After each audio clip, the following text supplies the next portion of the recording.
Are you afraid of tackling the Flying Geese block? That amazing block that kind of looks like geese flying in formation in the sky? Well, I was as well. I looked at them and thought, how am I going to get all of those points lined up so that they look perfect when I make a quilt block? I'm Wendy from So Wendyful, and I bring you snippets from my stitchery.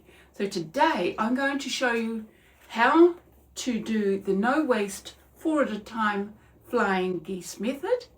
And once we've tackled that, I am going to take you through how to use the 4 at a time flying geese to make this Dutchman's puzzle block. Now, it has a secondary thing going on here that kind of looks like a windmill. So perhaps that's why this block is called a Dutchman's puzzle. So I've got the fabric that I'm going to be using for the flying geese. And I need to have 8 flying geese to assemble a Dutchman's puzzle block. So we've got a plain 100% cotton in the white, and I'm using 2 Liberty Tana lawns. One's called Capel Mint, and this one's called Felicity Summer. I might have some smaller pieces that scrappy pieces that I can use because the squares I need aren't that large. So we'll just have a little rummage around and see what we can find. A couple of my scrappy bits that I'm going to use. I need to cut them out at 4.5 by 4.5. So what I'm going to do with these, because that's Tana lawn, I am going to starch them, and that will stabilize them. And starch them from the underside. There's spray stuff, and then we'll just give them a bit of an iron before we cut. Well, done that first one. Yeah, so this one is this is a piece of scrap. I think we might be able to fit it in. So let's line it up. Wait. 0 line and 4.5. And there we go. Nice block. And this one we did previously. So we're set. Now I've just cut out my white pieces, and I'm going to draw a line from top to bottom. It's so I can sew a 1/4 inch either side. I've seen people draw in a 1/4 inch the actual stitching line on top and bottom, and if you wish to do that, that's fine, but I'm just going to use my presser foot, which I know is a good 1/4 inch. Now it's time to line up those white pieces of sky with the larger piece, which is the goose. Now I'm just going to pop a pin in top and bottom, and that just holds those 2 white pieces nice and steady. So let's take it to the machine and start stitching. Now you'll notice that I line up the edge of my presser foot against that pencil line that I've drawn, and I know that's going to give me a 1/4 inch seam. So I'm just slowing down as I pass that pin, just taking care around that middle part that we don't sort of flip anything up or anything silly like that.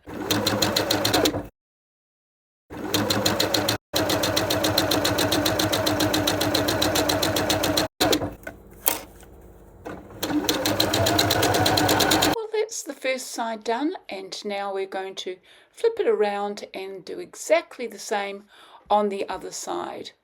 I've taken the pins out now because we've got that stitching line to actually keep it nice and steady.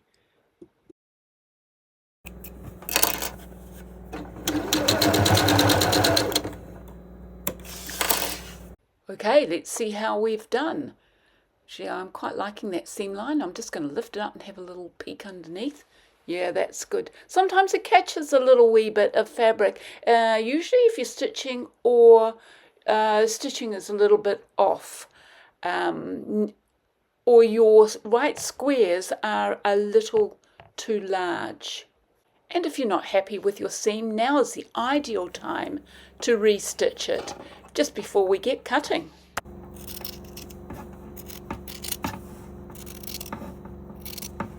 And that weird humming noise in the background is my clothes dryer going. Right, let's see what we've got here. And, oh, doesn't it look like a cute little heart? I do like that. I'm very, very happy with that. Now it's time to give it a little press and get on to the next stage. Now we're getting on to the serious side of this flying goose malarkey and placing that last piece of white fabric, zooming down there on one side, same as before, turn it around and zoom the other side. Then we will trim it up and open it up and see if we have a goose. Actually, you know, I can't wait to trim it up. I'm just going to flip it up and see. Oh, look at that. That is fantastic. I am so pleased. And here's the other side. That's looking really, really good as well. Well, I tell you what, I'm going to be very careful cutting this, because wouldn't it be a disaster to actually get this far and cut it wrong? Oh, well, that's so cool. So that's how you make flying geese. It wasn't too hard after all, was it? And isn't this one of the best parts, where you've done all your pieces and you are just going to arrange them and have a play around with them?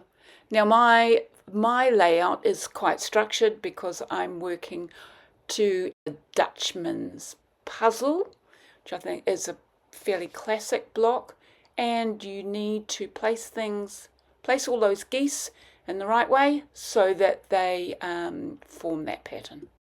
Now I gave myself a little bit of a fright here because I thought, hey, that really isn't going to fit, until a penny dropped and I realised I hadn't taken into account the seam allowance. You can see my hesitation here, where I'm sort of thinking, oh, okay, seam allowance. Now that makes sense. And it was also a good opportunity to check if I was going to get those points right. Yeah, and I think we're going to be okay. So after a couple of minutes of faffing about, I start stitching, picking up 2 of the geese at one time and putting them together. So now I've got 4 of 2 geese. And you'll notice that I rearranged them back into that Dutchman's puzzle just to keep that fresh in my mind. And you'll see that I'm checking that each individual point hasn't been chopped off, because we've still got a chance now, if it is a bit out, to remedy that before we start sewing the top 2 together and then the bottom 2 together.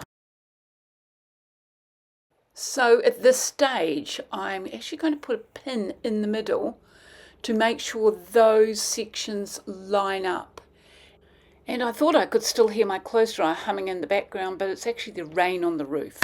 Right, I've just stopped by that middle pin to make sure that we are going to get a perfect seam and not chop off our points.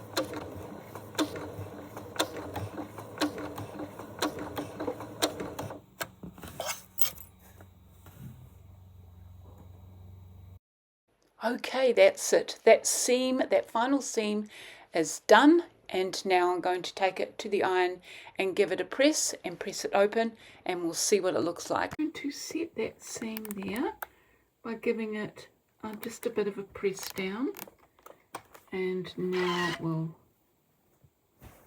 open. Oh wow, look at that. I'm liking that.